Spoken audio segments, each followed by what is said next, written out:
السلام عليكم hordoftoota fi isinirraa hin badde akkana yaaddan abdiin qaba. Laasheer waan diimtuu sangattu qa'a. Har'a halkan jimataati zikirii qabadheetiin isinii dhufe. Du'aayis godhadhaa salawaataas buusa halkan jimmata. Obboleessi baanutaa tuttuuteen tureetinii tasbiyyaa munaafiqaa layyaa singeetinii.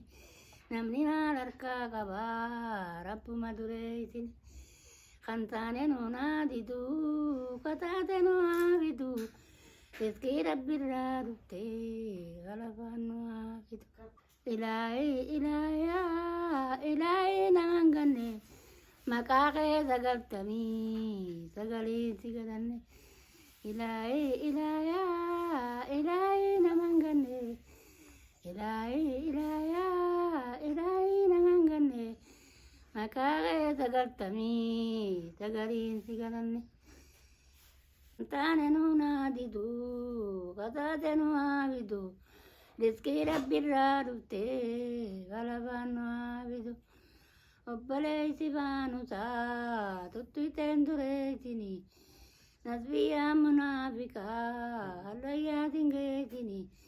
Namni maal harkaa qabaa rabbuma dureetinii.